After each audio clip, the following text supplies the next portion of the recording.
magic potions, witchcraft, evil spells, and who knows, maybe even a vaccine. This is Truth to Ponder with Bob Bierman. I put a spell on you. So if you have a physical covering with one layer, you put another layer on. 'Cause you're mine. And it just makes common sense that it likely would be more effective. And that's the reason why you see people either double masking. You better stop the things you do.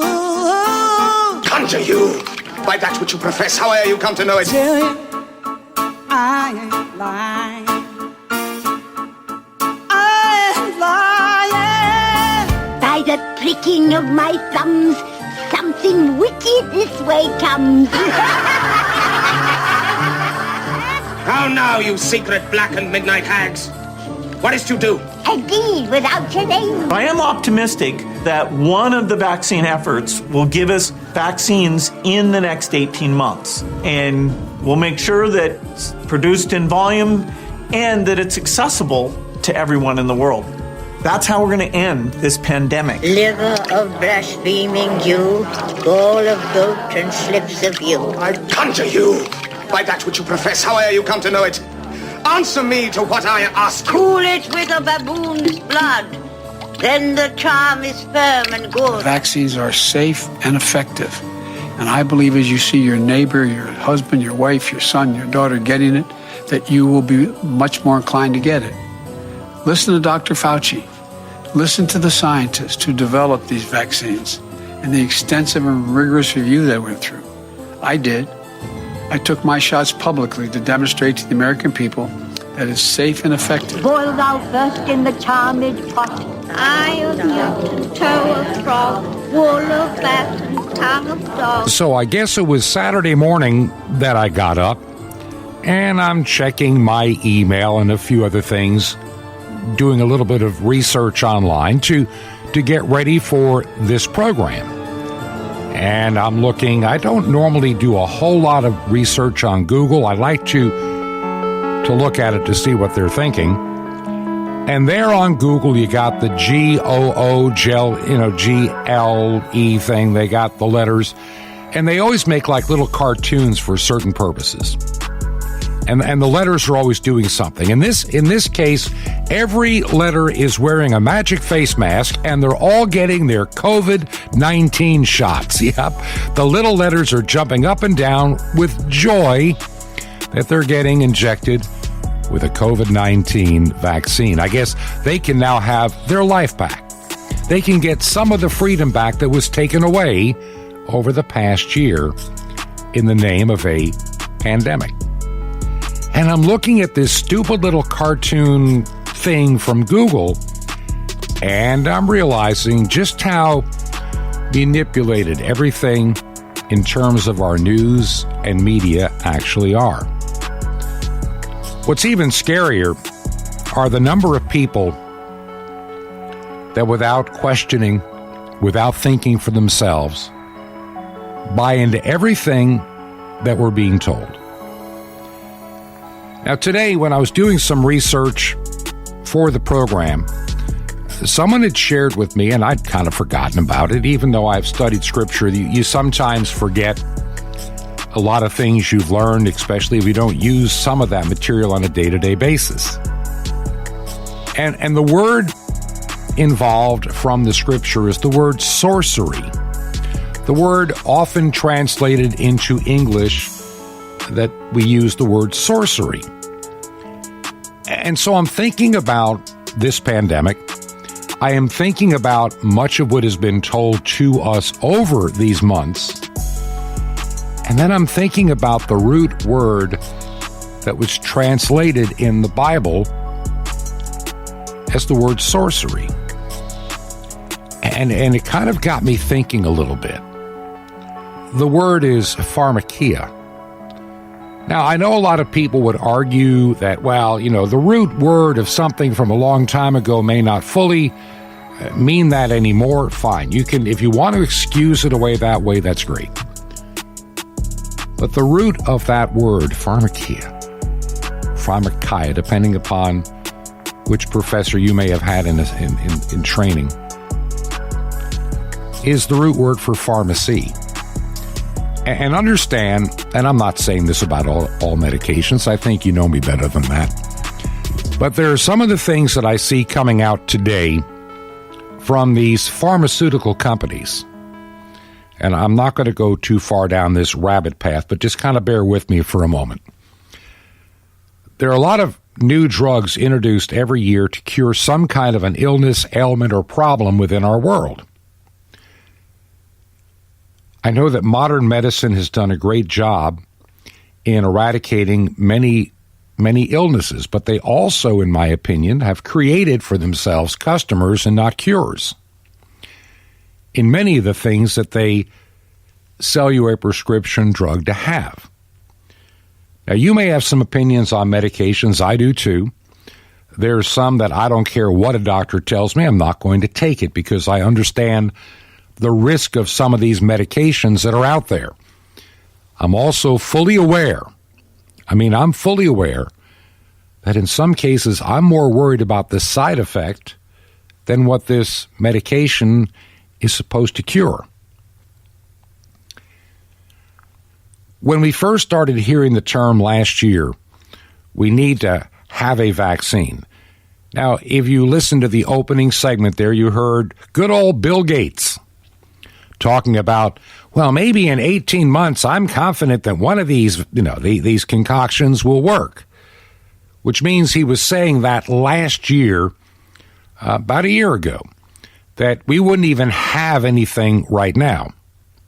Most experts said there'd be nothing developed at all. Don't even expect it. It's not going to happen. But here we are, and it did. Whether you think it's a safe concoction or not, I'm a skeptic. I've listened to people on both sides of the argument. Some people are saying this is the mark of the beast. Some people are saying this will kill millions upon millions of people. For me, the jury is still somewhat out. I try to be, if you listen to this program on a regular basis, I try to be so careful as not to buy into every little conspiracy that comes down the track. And there are some credible sources, and there's some even relatively decent websites, some of which also get suckered into some of the narrative that I know to be pure science fiction. In other words, the 10% or 20% poison in the article that just kills the credibility of the rest of it. Somebody asked me the other day, why wouldn't you want to take this vaccine? And you can have your life back. Well, number one, my life was not the government's to take away to begin with. Constitutionally in the United States, we have surrendered too much of our freedom, too many of the rights entrusted to us by God, let alone some man-made entity. They had no right to do what they did, and they keep doing it with impunity. I was never so, I didn't know whether to laugh or cry back a month or so ago when President Biden made this particular remark. You remember this? If we do all this, if we do our part, if we do this together, by July the 4th, there's a good chance you, your families and friends will be able to get together in your backyard or in your neighborhood and have a cookout or a barbecue and celebrate Independence Day. That doesn't mean large events with lots of people together, but it does mean small groups will be able to get together. After this long, hard year, that will make this Independence Day something truly special. Isn't that wonderful that maybe you and your friends and maybe my friends can stand out there in the backyard? I guess we're supposed to wear 2 face masks and stay about, 12 feet apart, 30 feet apart. And we can acknowledge each other while holding a hot dog or something that just came off the grill and celebrate the freedoms that our government is granting us on this day. We have lost sight of something truly important in the United States, and we've lost it in the free world. Government is not the grantor of your freedom. Government does not give you your rights and it does not give you your liberties, those are not theirs to give. Those are endowed even as the Declaration of Independence, which we will remember on the 4th of July. That all these rights of freedom, the ability to work, the ability to worship, the ability to have free speech and free association, all of those things do not come from government, they come from God. And somewhere along the way, we have been brainwashed or beaten down so hard, we have forgotten from whence our rights derive. Our rights to have a barbecue does not come from Joe Biden. Our rights to assemble are not decided by Jerry Nadler or the FBI. They have gotten to a point now that we are living in the United States and don't even realize that we're being herded into a Gestapo state. And we're doing it willingly. Well, at least many are doing it willingly. We have allowed our freedom of religion, our freedom to worship, be impeded by the government. The Constitution does not have an exception to the rules. When the Constitution says something is constitutional, that means for all times. It doesn't mean, but when Dr. Fauci declares something, then you don't have those rights. Rights are something that should be only infringed upon in the most dire of circumstances. Number one, I don't look at the government as my nanny and my protector of everything that I do to guide me and lead me where I need to be. I have God for that. I don't have the government. I do not want the government to do any of that. Yet even many that I've met in my life that claim to be people of faith, claim to be followers of God, claim to be Bible-believing Christians, are allowing the government to get in the middle of their relationship with God. I'm not going to pick on any particular church body too much, but I am going to say a few things that I think need to be said. If you are a member of the Roman Catholic Church, now I'm not here to debate with anybody about any of this in terms of theology. It's not my purpose. I just want you to listen to me carefully if you happen to be Roman Catholic. And even if you're not, listen to what I'm about to tell you, because this applies to you as well. I want to show you the dangers of allowing government to have an impact within a household of faith, within a church. It seems that many churches and Roman Catholics, I see a lot more posted by people. A lot of them were afraid to gather together to have what they call the Mass, where they come together for their most important worship service of the week. Some people go to those services multiple times a week. They're devout. Now, like I say, I'm not going to debate anything about this in terms of, quote, theology. I'm talking strictly in terms of the church, a household of faith, and the state. Some of the Roman Catholic bishops in this country have been dismal disappointments. They cower down politically and bow down to the altar of Dr. Fauci on everything. I've seen many of these sweet Catholic ladies that go to church all scared of the coronavirus, terrified, because their priests are terrified, their bishops are terrified, because they have no faith. They have faith in Fauci and no faith in God. So they shut down their services. And these poor people are just like, I can't wait to someday come back and I can go to Mass again and I can receive communion again. And you see, to me, if you want to see a person with no faith in God, when I see a minister of the gospel standing in front of a congregation wearing gloves and a face mask, that I know their faith is not in God. Their faith is in Fauci, and Fauci is not the man you put your faith in. Fauci is not a God. Fauci is a fraud. Fauci is the father of this virus. Fauci is why we're dealing with this nonsense today.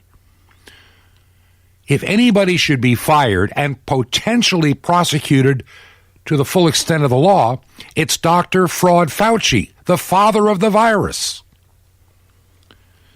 Funny, when I talked about this 6 months ago on the early days of this radio broadcast about the Wuhan virus that had been worked on at a lab in Wuhan, China, and its origins that seemed to tie back somehow, some way to the first SARS-CoV outbreak of 2003 and 2004, I had some people wondering, where do you come up with this information? What exactly are you talking about? Many of the media outlets, NBC, ABC, CBS, CNBC, and, MSNBC, which is just a bankrupt reprobate mind network, anything coming out of MSNBC is laughable and damnable for the most part. But when I first started talking about this possibility that seemed increasingly so that there's something about this virus, the way they treated it in 2004, 2005, the recommendations that came out from the CDC that are still buried on their website if you look hard enough. How do you treat a SARS-CoV virus and the symptoms? How do you treat it? The original SARS-CoV virus, SARS-CoV or CoV 2003-2004, not to be confused with SARS-CoV-2, that's what we call it now. This is kind of the second generation, is 80-some-odd% the same virus as the one we have today, which started people speculating last May, a year ago, that maybe this is the same thing with a slight difference. Maybe it morphed. Maybe it's mutated. Maybe it's changed. And then some people began to wonder about the spike protein involved with this particular virus. And what about this spike protein that caught the interest? It's the kind of a thing a gain-of-function researcher would be playing with to make this particular virus more of a bioweapon to infect people. Gee, does any of this ring a bell with you? Any of this making any sense to you right now? You're saying, wait a minute, Bob. What you're saying is this virus, look, the original virus may or may not have been from a natural source. It is obvious, and we figured this out a year ago, even though, the New York Times, the Washington Post, and all the mainstream networks, they were all saying it came from an old bat in somewhere in northern China, or all they talked about was this came from a bat, got to a wet market, got to patient zero, and somehow magically traveled the world in a short amount of time. And we don't know why or how. And then we can't blame China, we can't blame this, and then it nailed into Europe, and we saw what happened in northern Italy and other parts of the world with this virus. And so what I'm trying to tell you is this virus may not be as natural as some people would like to believe. That it may have actually come from a laboratory.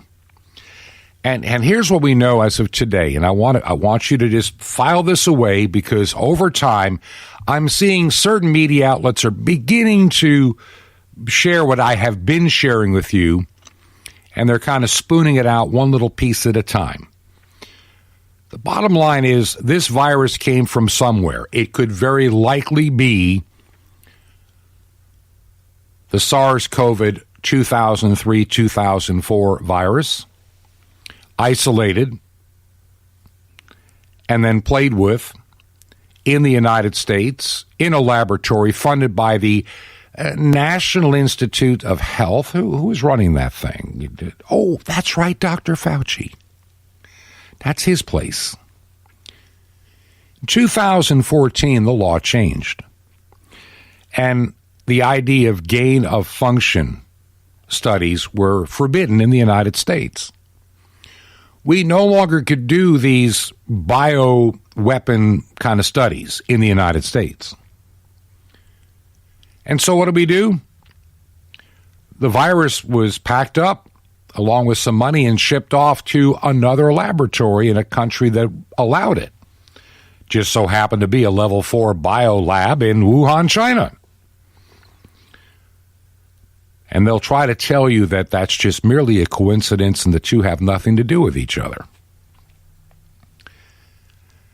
I'm still trying to get an answer to a question that came out, a statement that Dr. Fauci made a couple of years ago.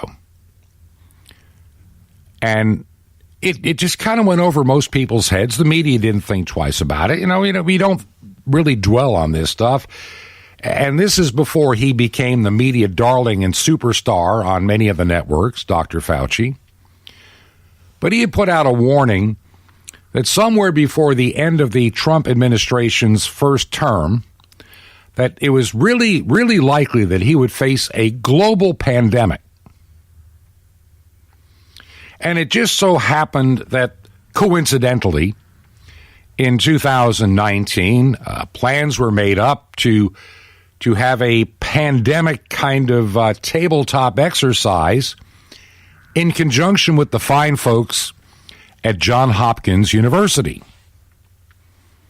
Good old Johns Hopkins. And they were going to have this tabletop exercise to how would the world respond if there was some kind of a virus unleashed on the people. Did it ever occur to anybody? It occurred to me when I got called back into emergency management just how rapidly we had the international worldwide dashboards ready to go for Johns Hopkins so quickly.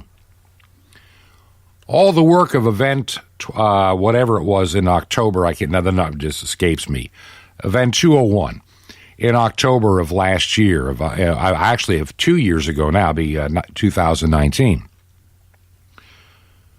All of that material was ready to be instantly deployed for us in the world to use to start tracking how many people died of this terrible virus. And then all these colleges like the Imperial College of London, of course, they know everything about everything. And we started with this fear, started with the idea of 15 days to flatten the curve, and we had people believing that maybe by the end of April or May of last year that we would be getting the all-clear signal about this virus. Maybe by June. Oh, no later than July, of course, because we had this thing on the run. We had all decided to stay home and wash our hands and start wearing these face diapers. And somehow this was going to... This is why I get so aggravated with Dr. Fauci, the fraud. And, St. Anthony Cuomo, the pious of New York. I mean, they all blatantly lied consistently to their people. Fauci was saying there would never be a vaccine. Now there is. Of course, I will not take it. And it has nothing to do with any particular political administration at all. Has nothing to do with the fact that our president now is a Democrat and the prior one is a Republican. It's irrelevant. I don't trust some of the players behind the scenes. Like the Bill Gates of this world. I don't trust him. A man that says we can use vaccines to depopulate the world. Yes, he has made that statement. We must lower the population of the globe to survive, and we can use vaccines to do it. Now, am I saying this one's going to do it? No, I'm not saying that. I'm also not saying this thing is actually a vaccine by the normal definition. It is not. And that's one of the reasons that I'm not going to take it. There's too much about this particular vaccine of which we do not know. I don't know what the long-term effects can be. I do enough reading and research, and I don't mess with Google because Google and Facebook and Twitter will lie to you. Even things you know to be true, they will get their little fact checkers out there to suppress and beat you down. And so I do not trust what I call fascist book, which is Facebook, fascist book. I don't trust Twitter, its leader, or anybody. They have lied to the American public consistently, and they're proud of it. They're proud to manipulate. So I don't trust the mainstream media. I don't trust a lot of the narrative because there are too many things happening with these vaccines. Here's what we know about them. Number one, they're not a true vaccine by the definition of a vaccine. They're a messenger RNA for the most part. And we don't know how the long-term effect is going to be. We've never used this on a mass scale in the human population. This has been rushed to market. None of these vaccines, and this is when you get like Facebook going, oh, they are safe and effective. Safe and effective. They'll keep saying the vaccines are safe and effective. You write anything on Facebook and they're safe and effective. Says who? Says like a 2 or 3 year study, maybe a 5 or 10 year study, conducted in a double-blind test set of circumstances. We don't have those. Have there been animal studies? Oh, they had to skip those. We didn't have time. We need to get these to market to save the world from the coronavirus so we can stop being locked down and not being allowed to go out and to go to a restaurant or go to work or go to school. So we're rushing these concoctions out there to the marketplace. And the question is, do we even know what they do? I'm running over, I know. It's time to take our break. I need to, and I want to come back and share some more thoughts on this. But this double toil and trouble mess we're into right now, I feel like there are warlocks and witches standing in front of a cauldron pot, throwing in ingredients and calling it a COVID-19 vaccine. I just have this bad and strange feeling. I can't put my finger on it. We're going to try to explain what I mean by that and what we need to do about it. If you believe in the work of Truth to Ponder, by the way, we're doing a lot. We're in Florida this week. We're actually staying a little bit longer than planned. And we're going to be in Florida, so bear that in mind. And we're still able to get to our mail, especially email. So if I don't see your physical letter for a few more days, just kind of bear with me as we're just spending a little bit longer here. I want to thank those that have supported this ministry financially. It means a lot to me, and it means a lot to many people that are benefiting from this program. If you can help, I'll give you the address in just a couple of minutes. But right now, we need to take this break. This is Truth to Ponder with Bob Bierman. The Turtle and the Rabbit. Shalom Aleichem. This is the nice Jewish boy, Jonathan Kahn, your Jewish connection, bringing you the riches of your Jewish roots in Jesus. Now get your pen out as fast as you can so you don't miss out on receiving a special free gift you're going to get and love in a moment. It's one of the oldest stories. A rabbit once challenged a turtle to a race. The turtle accepted. The outcome seemed obvious. The rabbit would be the sure winner. So the race started. The rabbit immediately shot out into the distance and disappeared. The rabbit was so confident in his speed that he said, I could slack off for a while, take a nap. Meanwhile, the turtle just kept moving slowly, step by step, without stopping, step by step. And when the race was finished, it was the turtle who won. So it is in the Lord. When it comes to the race set before you, you're not to be the rabbit, but the turtle. In the book of Hebrews, you're told, run the race, not like the rabbit, but like the turtle, not with speed, but with endurance. See, one of the most overlooked secrets of success in God is that quality of perseverance. There are a lot of people who make impressive starts. They go all out for God for a season. They ride the wave of emotion and then they crash. Their faith was never grounded. They never really counted the cost. They never really committed to persevering no matter what. It was fast, but it was short-lived. It was impressive, but it was shallow.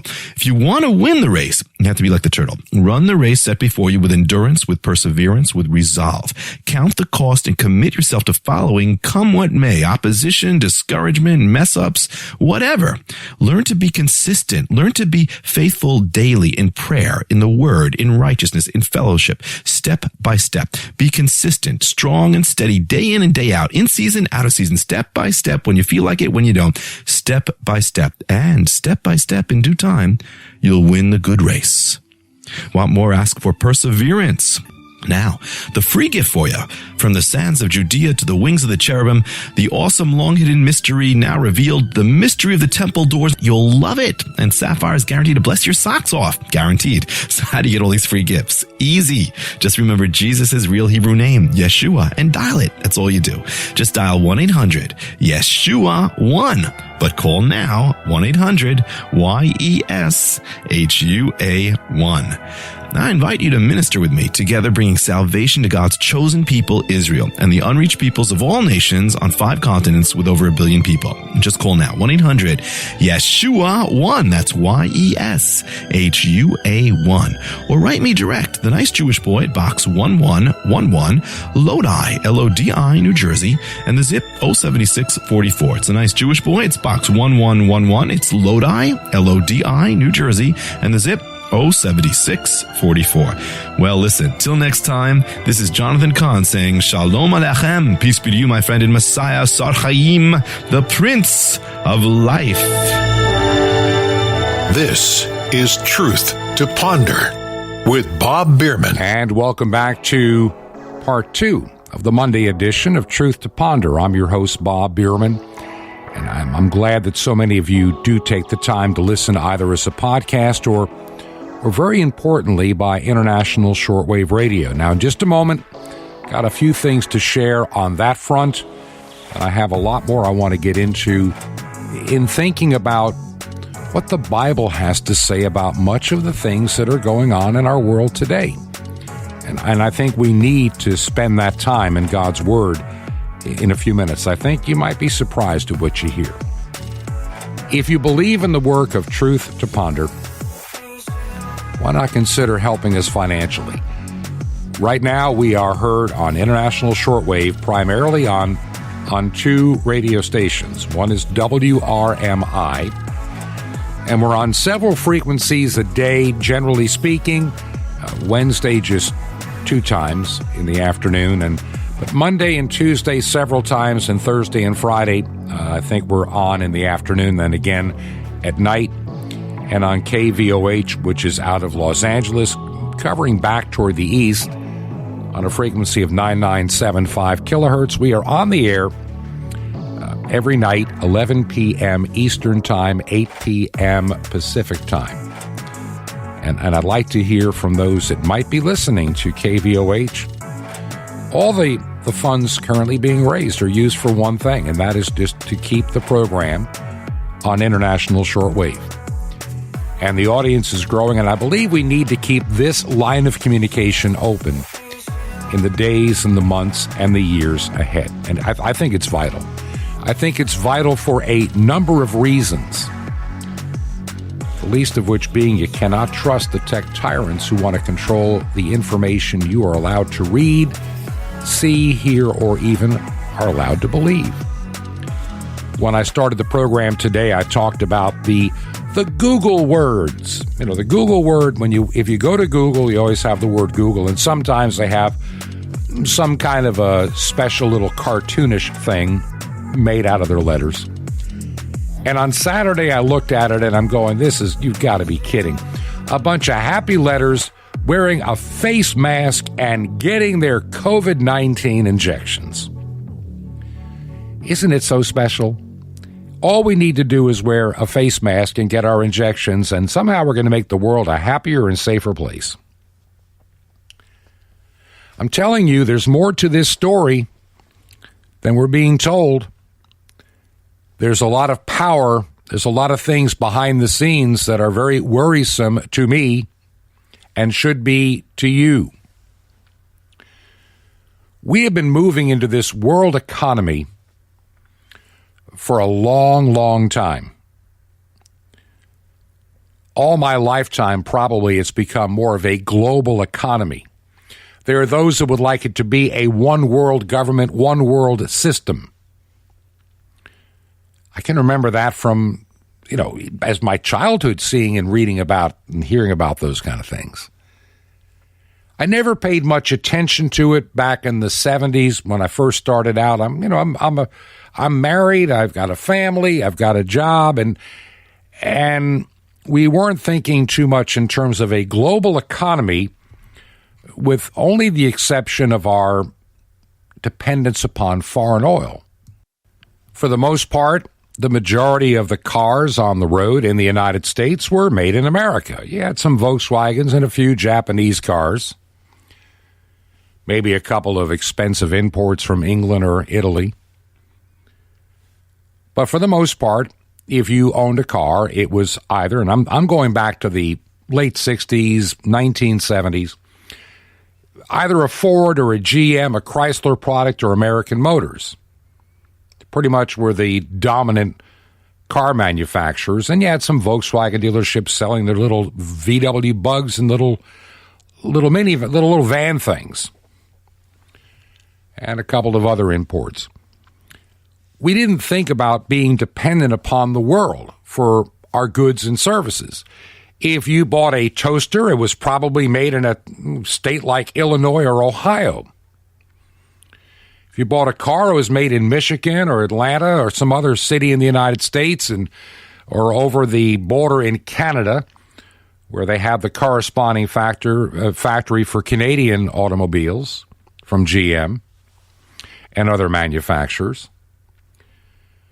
We were, in many ways, self-sufficient as a nation. We had companies that built our aircraft, like I say, our cars. We had our own lumber industry. We had our own communications industry.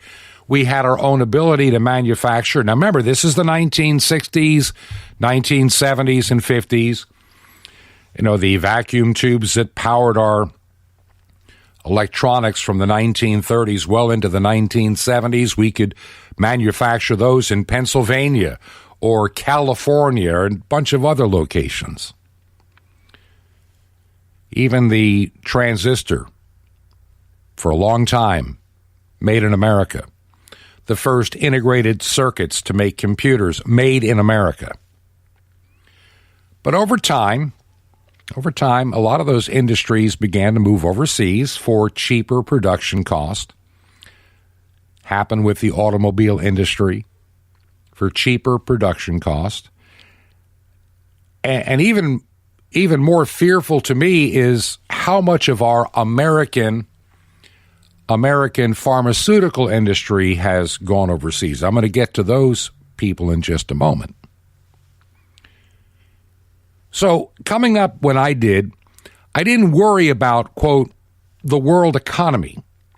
I didn't worry about, my Lord, I'm not going to be able to buy a set of pots and pans because something happened in China.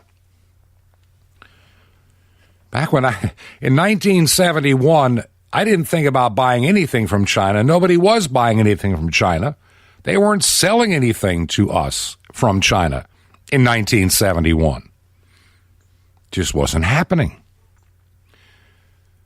Made in Japan was only beginning to get a better connotation than what had been made in occupied Japan in the 1950s. It took a while.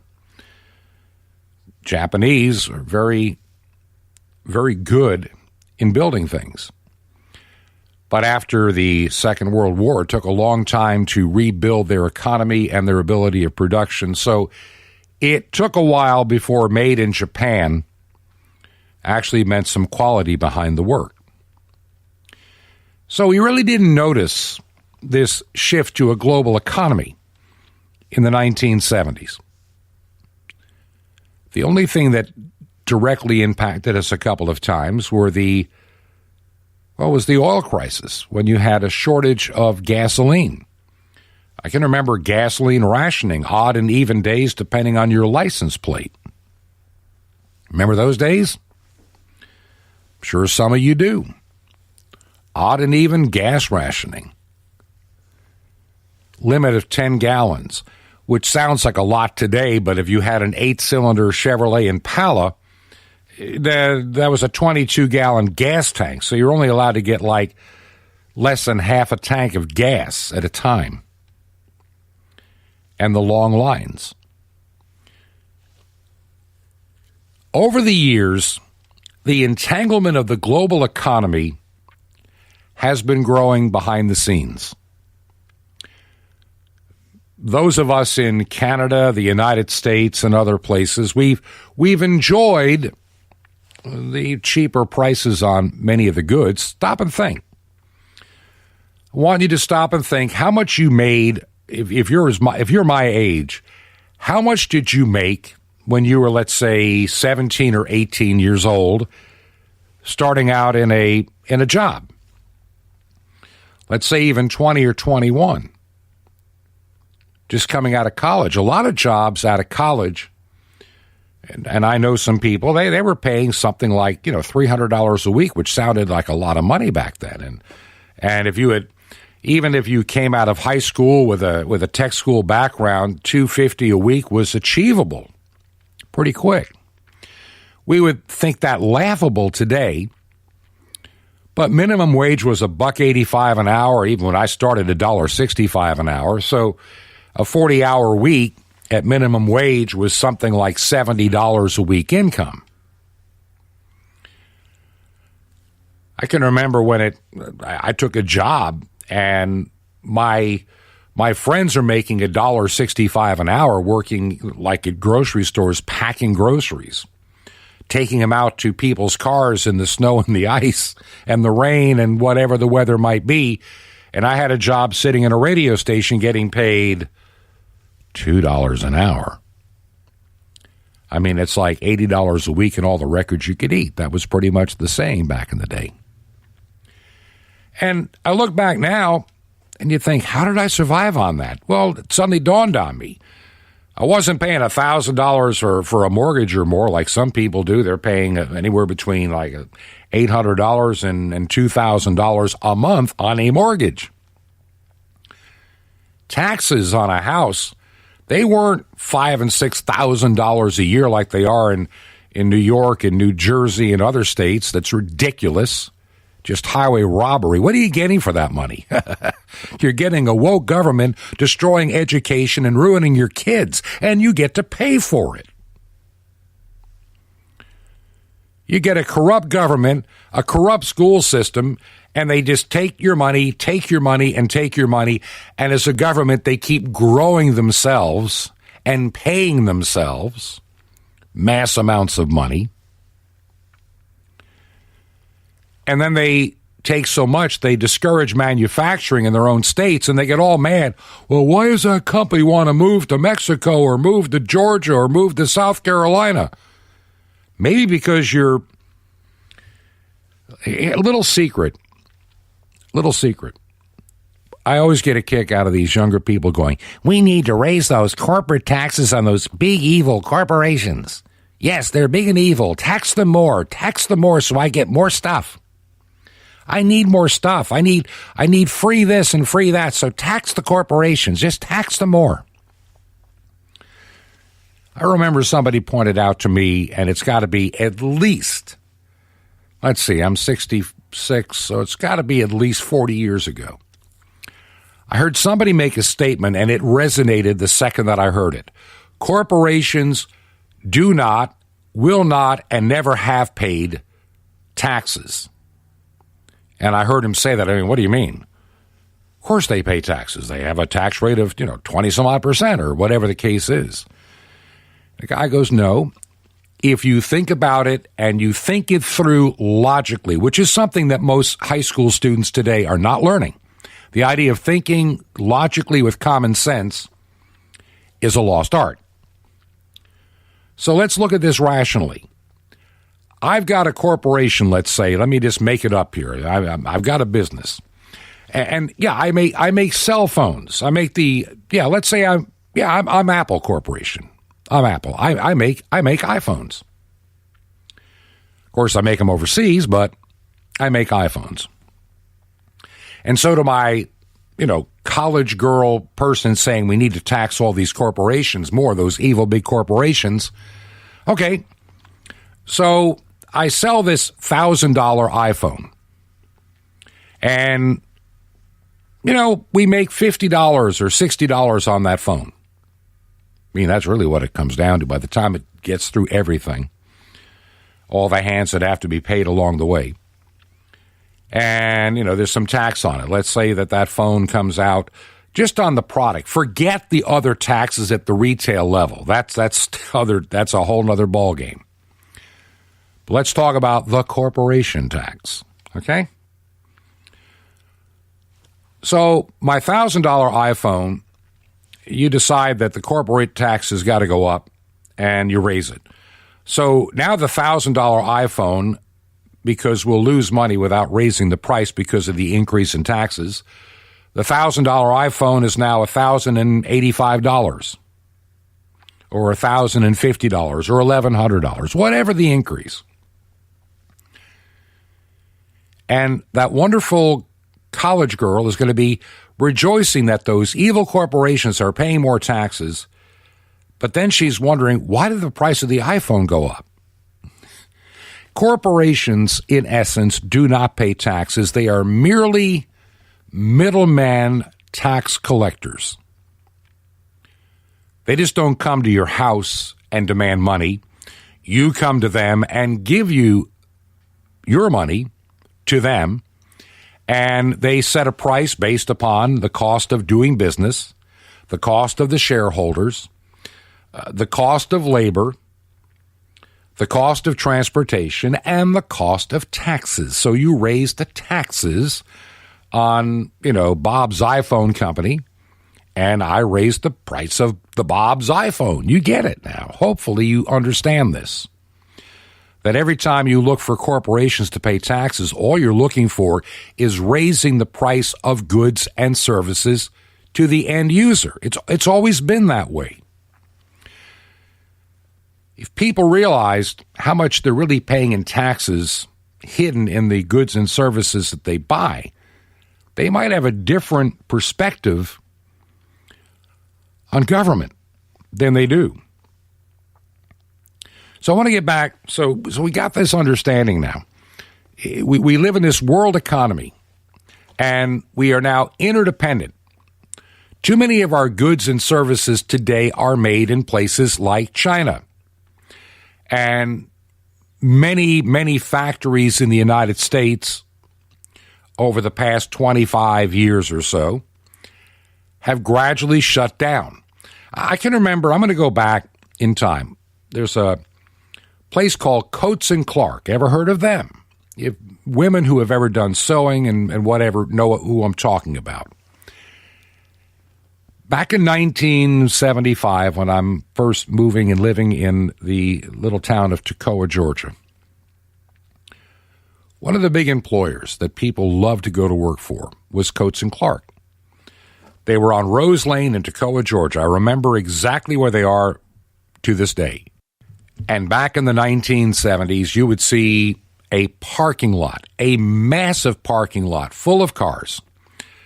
And if memory serves me correct, they had multiple shifts. They had, morning, afternoon, and evening. I mean, overnight. They were working around the clock.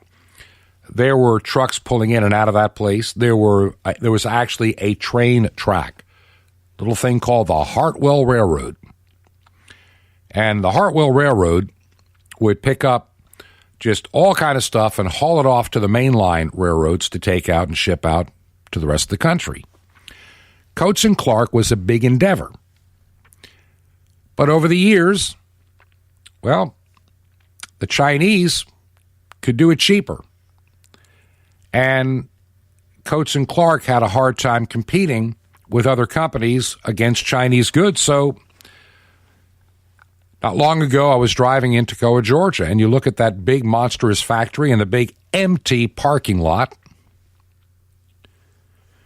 See, the worldwide economy is devastating us too.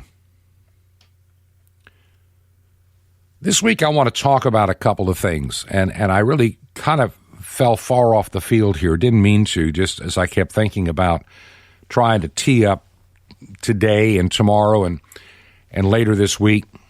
I have something kind of planned for Wednesday. Somebody pointed out something to me, and like I say, I mentioned it earlier. A word from Scripture that comes to mind. The word is one that is found a few times in the New Testament and a couple of times in the Old Testament. It is translated into King James English as sorcery. So, first, remember the time when this translation is made, before we have really gotten into the level of science and medicine and technology that we have today. I mean, we are talking 400 and some odd years later. Quite a bit has happened in the 400 years. The word sorcery, found in Scripture. And one of the verses comes out of the book of Revelation, chapter 18, and I've got it right here in front of me, verse 23. I'm going to read you the verse that I'm going to tell you about the word sorcery. And the light of a candle shall shine no more at all in thee. And the voice of the bridegroom and the bride shall be heard no more at all in thee. For thy merchants were the great men of the earth. For by thy sorceries were all the nations deceived. Okay?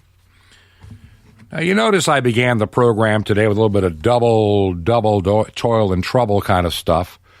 You know, what I call the witchcraft, the sorcery that goes on today. Sometimes, well, where did the word sorcery come from? As we mentioned before, pharmacia, the root word of pharmaceutical or pharmacy. Now, like I say, I'm not saying that all pharmaceuticals, don't assume this. I'm not saying that all pharmaceuticals are witchcraft or sorcery. But right now, until we know more about this vaccine, it's leaning to me in that bin for the moment until proven otherwise. I want to talk about this world we're heading into. Someone made we live longer in this world and life. I'm sure that our pharmaceutical products, some of those things have been helpful. Surgeries, certain types have been helpful. But I think our sanitation improvements have also been helpful, and being able to eat a decent diet, if you so choose, has been helpful.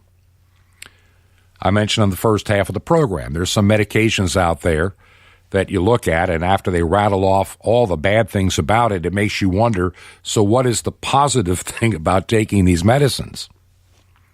They're hard to find. I'm a little bit cautious about medicine for one reason, and I've seen this happen.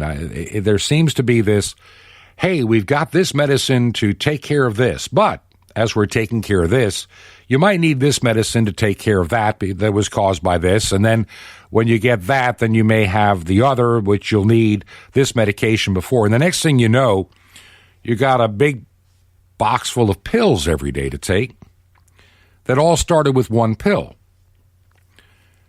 And you look at how much our insurance and government are paying for those pills. And I wonder sometimes, and this is just me talking out loud, because you know me, I sometimes wonder about the effectiveness and the necessity of many of the pills to begin with. I've known some people that finally decided one day to start weaning off of this stuff, and they find out they're doing fine without it. My fear at times is that the pharmaceutical industry, translated from the Scripture as sorcery, are trying to create customers, not cures. Talk to your doctor about taking this pill for the rest of your life or that pill for the rest of your life. It's just like the COVID-19 vaccine. They talk about it. Well, now we're going to have a third booster shot this year if you're taking a certain one. And maybe we'll have to take a shot or two every year. Okay, so what you're saying is this is not really a vaccine at all. And it's not, and you can't keep up with the mutations and the variations that are out there. And what you're selling us is nothing more than snake oil, because you've admitted that it doesn't either prevent you from getting it or spreading it. And so Dr. Fauci, who has taken his 2 doses, allegedly, of the vaccine, I'm going to assume that he's not lying, that he took it, not a placebo. So he's running around, I've taken the vaccine, but I'm wearing 2 or 3 face masks. I need to wear these 2 or 3 face masks because I'm telling you to wear 2 or 3 face masks. Because don't you know that 2 or 3 face masks are more effective than 1 face mask? And how effective is a face mask? Well, we don't know. We know from 20-some-odd years of studies a face mask didn't do a thing in either direction on the flu, so there was no need to wear a face mask for the flu. And we know that the COVID-19 just happens to also be a virus, same as the flu, in terms of how it transmits and spreads. So what's the purpose? So why did we take this concoction and put it into our bodies? Well, I didn't, but a lot of people have. Why are people doing this to themselves? And in my opinion, doing it to themselves at a great risk. Why are they doing it? 2 reasons. Number one, some people are just afraid. They're scared of this virus. And when you see bishops in the Roman Catholic Church and priests running around afraid, you remember I told you a few weeks ago about this poor gal in Texas. Comes into a church with her 2 little kids. And there's like nobody sitting next to each other. They got extreme social distancing, far bigger and wider and greater than required by anybody. And the priest wearing a face mask and his stupid blue rubber gloves. Yeah, I'm afraid to touch Jesus. He's infected with the coronavirus, don't you know? Calls the cops and has her wanted her thrown out. I pray to God she does not go back to that faithless place that thinks Jesus has the coronavirus, that thinks that Jesus is going to infect you. Or I need to wear this face mask and these gloves because I may infect Jesus because Jesus is powerless against the virus. What kind of church is that? If your church is like that, get out of it. Leave it immediately. There's no life in that church. Trust me on that. We're going to talk more about sorcery this week, witchcraft, the deception in the church, being deceived and how not to be deceived. If you believe in this ministry, would you take just a few minutes to let us know by you can write us an email from the website truth2ponder.com, truth2ponder.com. And our mailing address in Georgia, we'll be getting the mail not long from now. It's secure while we're gone. And that is 21 Berkshire, Berkshire, 21 Berkshire Lane, number 263. That is the secure box. So 21 Berkshire, Berkshire, 21 Berkshire Lane, number 263. And we are located in the city of Sky Valley, 2 words, Sky Valley, Georgia. And the zip code there is 30537. 21 Berkshire Lane, number 263, in Sky Valley, Georgia. And the zip code 30537. We'll be back tomorrow with another edition of the program. This has been Truth to Ponder with Bob Bierman. To find out more, visit our website, truth2ponder.com. That's truth2ponder.com. Truth to Ponder, shining the light of truth in a darkening world.